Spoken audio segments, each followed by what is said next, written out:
понеделник 22 јануари, кратки вести во 12 часот.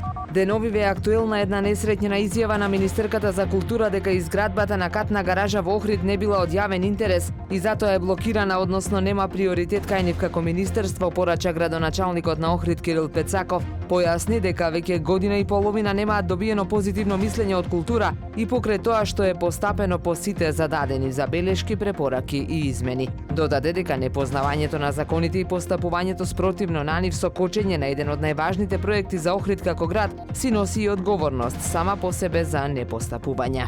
Во текот на минатата година покрај во Скопје и Охрид е меѓу градовите каде најмногу се граделе стамбени објекти. Цената на квадратот во овие градови се движи од 400 до 800 евра, а во некои делови и до 1000 евра, анализира порталот Denar.mk. Експертите велат дека во Охрид, Штип и во Струмица може да се изнајмува стан за 200 до 300 евра месечно, што е повеќе дури од кирија во Скопје. Додаваат дека државата треба да го поддржи градењето згради во внатрешноста, со дисперзија на здравствените и други објекти и изградба на инфраструктура за поудобно и поквалитетно живење. Охридската територијална противпожарна единица деновиве 4 пати интервенирала на запалени оџаци и покрај апелите на надлежните, проблемот по се изгледа останува. Во првата половина од јануари пожарникарите имаа 7 интервенции на опожарени оџаци, изјави неодамна за Супер радио командирот Борко Јанкуловски. Тој уште еднаш упати апел до граѓаните редовно да ги чистат и одржуваат оџаците за да не дојде до несакани последици.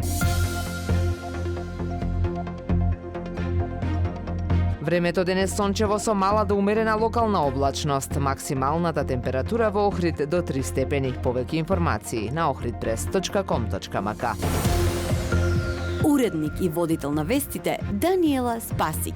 Технички реализатор Реджеп Селман.